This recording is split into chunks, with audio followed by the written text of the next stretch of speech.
आज जब मैं बुंदेलखंड आता हूं और बुंदेलखंड की प्रगति को देखता हूं, अंतःकरण से प्रसन्नता की अनुभूति होती है।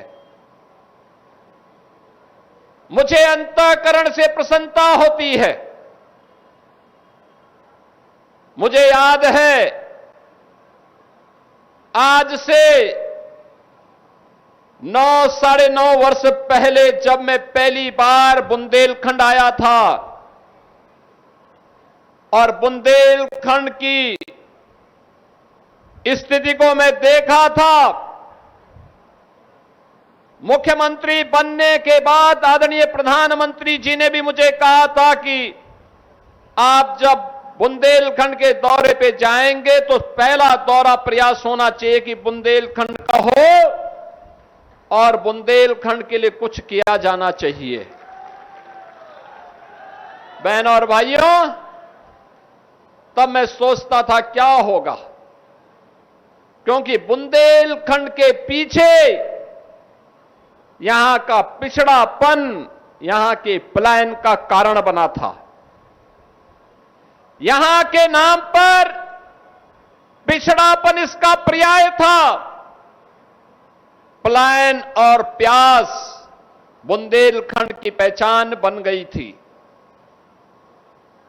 बुंदेलखंड में कई भूमाफिया, कई खनन माफिया, कई लैंड माफिया, कहीं सैंड माफिया, कहीं वन माफिया और कहीं पर डकैतों का आतंक इस कदर साया हुआ था कि किसान भी अपने खेत में जाने से डरता था।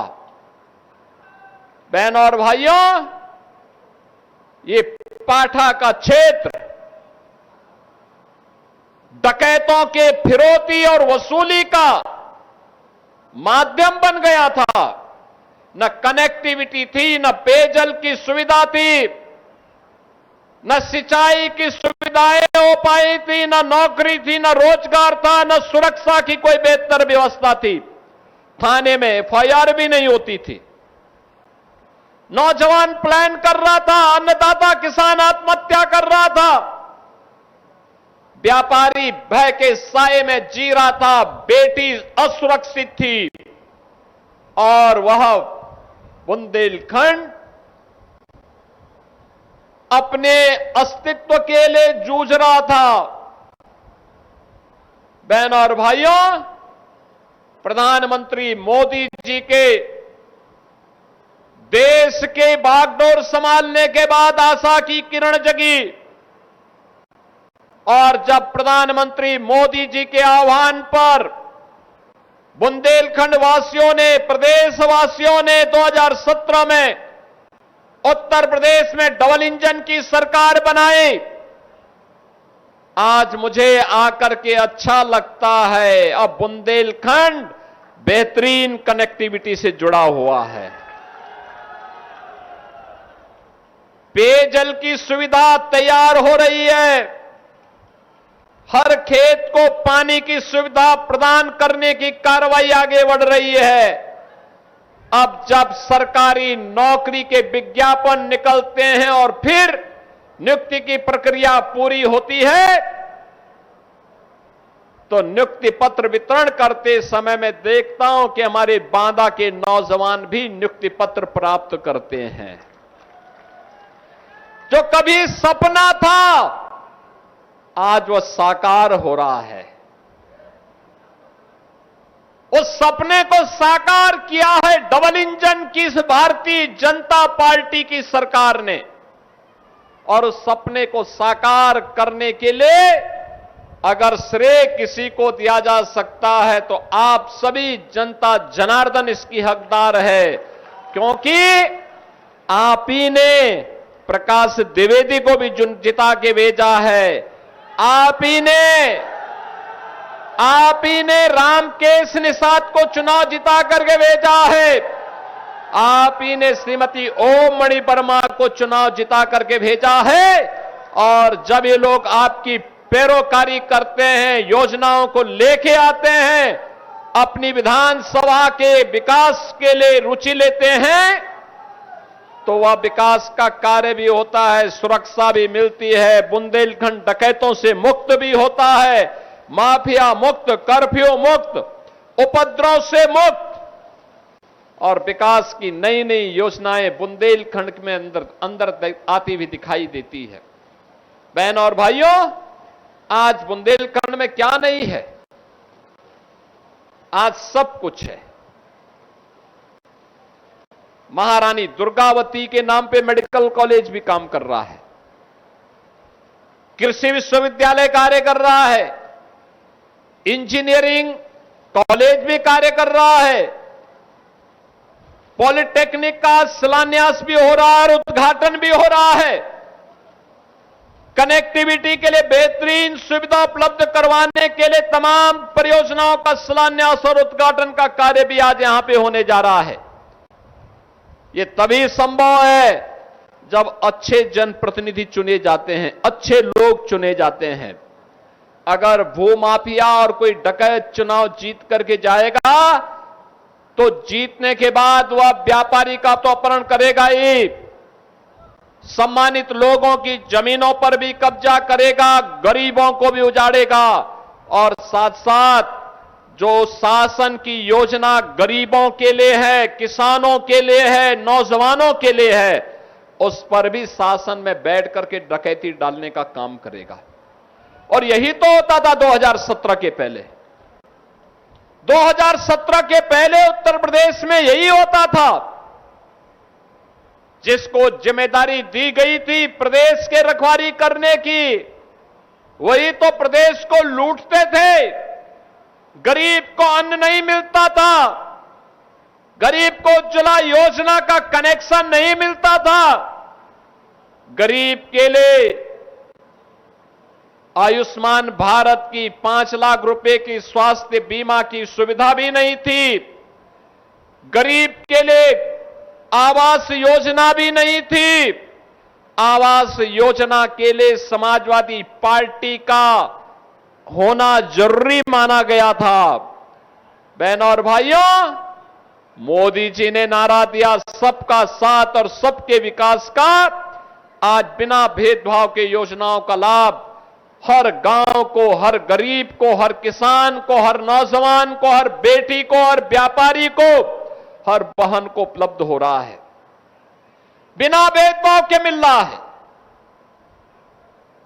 हमारी सरकार ये डबल इंजन की सरकार है, भेदभाव नहीं करती, लेकिन तुष्टीकरण की नीति पर भी नहीं चलती है, उपद्रव पसंद नहीं करती है, गुंडागर्दी पसंद नहीं करती है, कर्फ्यू पसंद नहीं करती है, बेटी और व्यापारी की सुरक्षा पर सेंध लगाने वालों को चेतावनी भी देती है, और नहीं मानते हैं तो उनके लिए यमराज के घर जाने का रास्ता भी खोल देती है। बहनों और भाइयों, आज के 9 वर्ष पहले के बांदा में और आज के बांदा में कोई भी आएगा उसको अंतर दिखाई देगा। ये परिवर्तन इसी आधार पर देखने को मिलता है।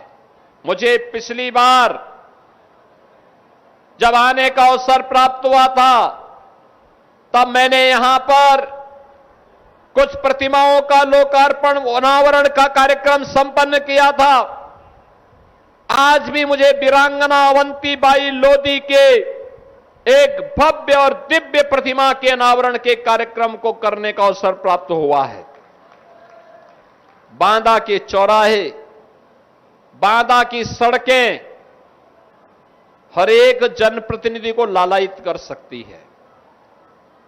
व्यवस्थित सिटी डेवलपमेंट का प्लान अगर सिटी के लोग चाहेंगे अपने जनप्रतिनिधि के साथ मिलकर के उसका मॉडल बनाया जा सकता है, और बांदा ने उस मॉडल को बनाने का प्रयास किया है।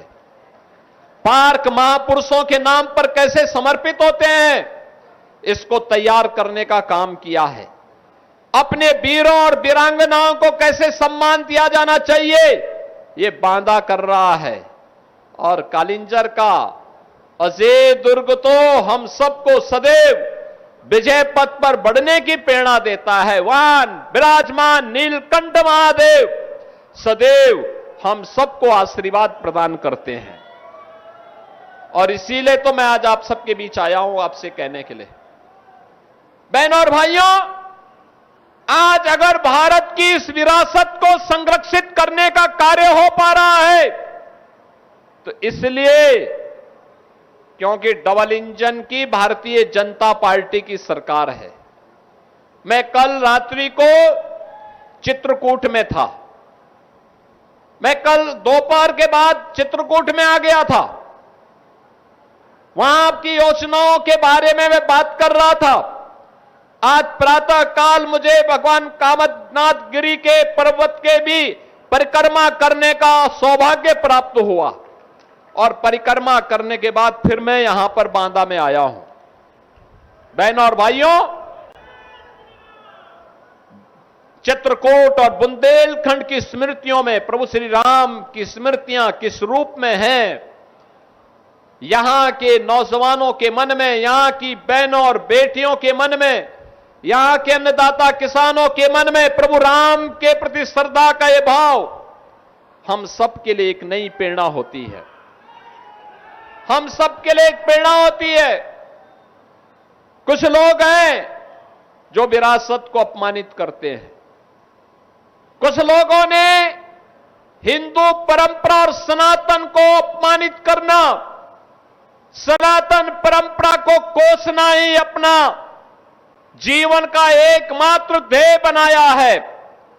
वे लोग भारत को वैभवशाली और विकसित भारत के रूप में देखना पसंद नहीं करते। उन्हें अयोध्या में भगवान राम को भव्य मंदिर अच्छा नहीं लगता, उन्हें काशी में काशी विश्वनाथ धाम अच्छा नहीं लगता, उन्हें मिर्जापुर में मां विंध्यवासिनी का यह भव्य धाम अच्छा नहीं लगता, उन्हें चित्रकूट धाम के कार्यों के लिए और उसकी सजावट के लिए किए जाने वाले प्रयास अच्छे नहीं लगते और उनको मंदिरों के सुंदरीकरण और विकास के लिए किए जाने वाले प्रयास भी अच्छे नहीं लगते। याद करिए, हम विरासत का संरक्षण करने के लिए जो पैसा आज हमारे जनप्रतिनिधिगण मंदिरों के सुंदरीकरण के कार्य के लिए प्रदान करते हैं, ये पैसा समाजवादी पार्टी, पैसा तो आपका, अंतर यही है, बीजेपी की सरकार आई तो अब पैसा मंदिरों के विकास के लिए, धामों के सुंदरीकरण में खर्च हो रहा है और समाजवादी पार्टी के समय वही पैसा कब्रिस्तान की बाउंड्री वॉल के लिए चला जाता था। उनको कब्रिस्तान प्यारा है, इसलिए वे राम मंदिर और काशी विश्वनाथ धाम और मां विंध्यवासिनी धाम और नैमिषारण्य और चित्रकूट धाम के विकास का विरोध करते हैं। जनप्रतिनिधियों के द्वारा किए जाने वाले प्रयासों का विरोध करते हैं।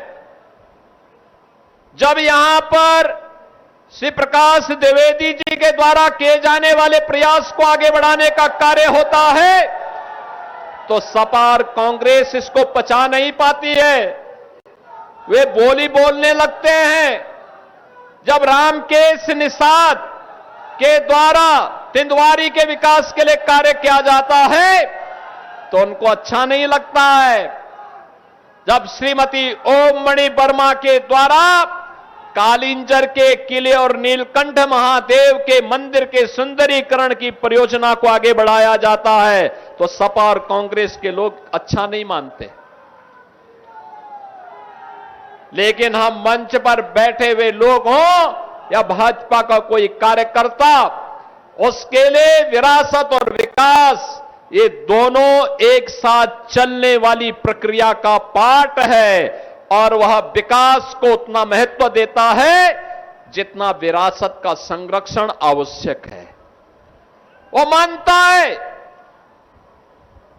कि अपनी विरासत के प्रति कृतज्ञता ज्ञापित करके उसका संरक्षण करके ही हम विकास की इन योजनाओं को भावी पीढ़ी के लिए सुरक्षित कर पाएंगे और उस सुरक्षित प्रक्रिया के साथ जोड़ने के लिए आज हम सब आपके पास आए हैं।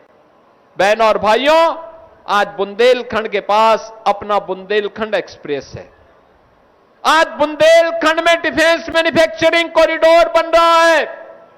याद करिए ना, ये समाजवादी पार्टी और कांग्रेस के लोगों ने डकैत दिए थे, नौजवान को नौकरी तो नहीं दी लेकिन उनके हाथों में तमंचे पकड़ा दिए थे। और हमारी सरकार अब बुंदेलखंड को डिफेंस मैन्युफैक्चरिंग कॉरिडोर का एक हब बना रही है।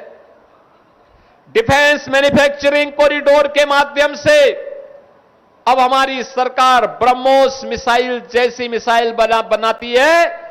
वह मिसाइल जब एक बार भारत दागता है अपने दुश्मन पर, तो पाकिस्तान भी बाप बाप करते चिल्लाता दिखाई देता है। ये भारत का शौर्य है, भारत का पराक्रम है, भारत के बहादुर जवानों के लिए भारत की विजय का संघनाद है। और उसका केंद्र बिंदु आज हमारा बुंदेलखंड बन रहा है। बहनों और भाइयों, विकास की प्रक्रिया निरंतर आगे बढ़नी चाहिए, इसमें निरंतरता होनी चाहिए। और निरंतरता इसीलिए होनी चाहिए क्योंकि ये निरंतरता अगर न हो तो फिर आने वाली पीढ़ियां कोसेंगी। याद करना, आपके सामने उदाहरण है बांदा में विकास, क्योंकि विधायक रुचि लेते हैं, लेकिन बबेरू उदास है क्योंकि वहां पर समाजवादी पार्टी के विधायक को कोई रुचि विकास में नहीं है। उनका विकास तो जमीनों पर कब्जा करना है, गरीबों को प्रताड़ित करना है, गरीबों के हक पे डकैती डालना है, यही उनका विकास है। बहनों और भाइयों, इस प्रकार की उदंडता और इस प्रकार के गरीबों के हकों पर पड़ने वाली डकैती को हर हाल में रोकना पड़ेगा। ये लोग, आप सोचो, समाजवादी पार्टी के समय में या कांग्रेस के समय में क्यों नहीं वीरांगना अवंतीबाई लोधी की प्रतिमा स्थापित हो पाई? क्यों नहीं महाराणा प्रताप की मूर्ति स्थापित हो पाई? क्यों नहीं इन तीर्थों का पुनरुद्धार हो पाया? क्यों नहीं मंदिरों के सुंदरीकरण का कार्य हो पाया? क्यों नहीं बुंदेलखंड की कनेक्टिविटी के ये बेहतरीन कार्य संपन्न हो पाए? क्योंकि उनकी रुचि नहीं थी। मुझे याद है जब मैं 2017 में मुख्यमंत्री बना था और मैं तब उत्तर प्रदेश के बारे में पहले से ही जानकारी रखता था, कहां की क्या स्थितियां हैं। और मैंने मुख्यमंत्री बनने के बाद दो बातें कही थी। मैंने कहा था इलीगल स्लॉटरिंग पूरी तरह बंद होगी, और तब फिर मैंने कहा था कि गरीबों की जमीनों पर, सार्वजनिक जमीनों पर, व्यापारियों की संपत्तियों पर अगर किसी माफिया ने कब्जा किया है, अगले 24 घंटे के अंदर खाली कर दें, और नहीं खाली करेंगे तो हमें खाली करवाना आता है। बहनों और भाइयों, आपने देखा होगा 64,000 एकड़ लैंड हम लोगों के सामने ये समाजवादी पार्टी से जुड़े हुए, प्रत्यक्ष और अप्रत्यक्ष रूप से जुड़े हुए इन गुंडा और माफियाओं के कब्जे से खाली हुई थी। आज उसी में निवेश हो रहा है। उसी निवेश के आधार पर नौजवानों को नौकरी मिल रही है। नौजवान अब प्लान नहीं कर रहा है। उस नौजवान को प्रदेश के अंदर ही सरकारी नौकरी हो या निजी क्षेत्र में निवेश की संभावना के माध्यम से रोजगार और नौकरी मिलने या उसके द्वारा स्वतः अपना रोजगार स्थापित करने के कार्यक्रम का ही परिणाम है कि अब बुंदेलखंड का नौजवान अब पलायन नहीं करता है, अब उसको अपने घर में कार्य मिलता है, सम्मान मिलता है। 9 लाख सरकारी नौकरी हम लोगों ने नौजवानों को प्रदेश के अंदर 9 वर्षों में दी है। 3.25 करोड़ नौजवान प्रदेश के 1 डिस्ट्रिक्ट 1 प्रोडक्ट और प्रदेश के अंदर अलग अलग जनपदों के लिए एमएसएमई के लिए जो कार्य किया गया है, हर जनपद की यूनिक प्रोडक्ट को आगे बढ़ाया गया है। जिसमें बांदा का सजर पत्थर की भी जो सजावट है, अब तो मैं देखता हूं तमाम सोने की कलाकृतियों में जो पहले नग पहनते थे, उस नग की जगह मैं देखता हूं बड़ी बड़ी कंपनियां आज सजर पत्थर को मंगा रही हैं नग की जगह। यानी आपका यहां का सजर पत्थर अब कीमती रत्नों में उसकी गिनती हो रही है, लोग ले रहे हैं, देश में विदेश में उसकी पहचान बन रही है। ये वन डिस्ट्रिक्ट वन प्रोडक्ट की प्रधानमंत्री मोदी जी के विजन के कारण संभव हो पाया। बहनों और भाइयों, प्रदेश के एमएसएमई को सम्मान मिला, प्रदेश में सुरक्षा का बेहतरीन वातावरण बना, प्रदेश में बेहतरीन निवेश भी आया, इसमें भी रोजगार मिला है। अभी हम लोग हर एक्सप्रेस वे पर हर जनपद में इंडस्ट्रियल क्लस्टर के निर्माण के कार्यक्रम को आगे बढ़ा रहे हैं। एक बृहद क्लस्टर का कार्यक्रम, और बुंदेलखंड को तो हम यूपी का सबसे बड़ा औद्योगिक शहर देने जा रहे हैं, बीड़ा के रूप में देने जा रहे हैं। हमारा संकल्प है आने वाले समय में, पहले बुंदेलखंड के लोग उपेक्षा के कारण, शासकीय उपेक्षा के कारण प्लान करते थे, आने वाले समय में हमारे बुंदेलखंड के नौजवानों को प्लान नहीं करना पड़ेगा, बल्कि देश और दुनिया के लोग और नौजवान बुंदेलखंड में नौकरी मांगने के लिए आएंगे, और बुंदेलखंड को ऐसा भव्य और दिव्य बुंदेलखंड के रूप में हमें स्थापित करना है। बहनों और भाइयों, विकास और विरासत की यात्रा अनवरत आगे बढ़नी चाहिए। इसके लिए लोकतांत्रिक मूल्यों पर विश्वास करने वाले अच्छे जनप्रतिनिधि चाहिए, समर्पित जनप्रतिनिधि चाहिए, जनता जनार्दन को बिना भेदभाव की योजनाओं के साथ जोड़ने वाले जनप्रतिनिधि चाहिए। और ऐसे जनप्रतिनिधियों को आपने चुना तो परिणाम आता है, विकास आपके सामने आता है। और मैं आज किन सभी परियोजनाओं के लिए जो 710 करोड़ रुपए की परियोजनाएं बांदा और बबेरू को मिल रही हैं, इसके लिए श्री प्रकाश द्विवेदी जी को हृदय से मैं बधाई देता हूं। आप सभी बांदा वासियों को मैं बधाई देता हूं। यहां की योजनाओं को आगे बढ़ाने में रुचि लेने के लिए श्री रामकेश निषाद को, श्रीमती ओम मणि जी को, यहां के अपने सभी अन्य जनप्रतिनिधियों को मैं बधाई देता हूं। और मैं उन्हें आश्वस्त करता हूं कि हमारे बुंदेलखंड के विकास के लिए, यहां की विरासत के संरक्षण के लिए जो भी प्रोजेक्ट शासन के संज्ञान में आएगा, उसको आगे बढ़ा करके बुंदेलखंड को धरती का स्वर्ग बनाने का काम हम लोग करेंगे, आगे बढ़ाने का कार्य करेंगे। और उस प्रक्रिया के साथ हम सबको मिलकर के कार्य करना होगा। और मैं आपका आह्वान करूंगा, जो भारत के विरासत को अपमान कर रहे हैं, जिनकी सोच नकारात्मक है, विकास विरोधी है, एक सिरे से उन्हें खारिज करिए।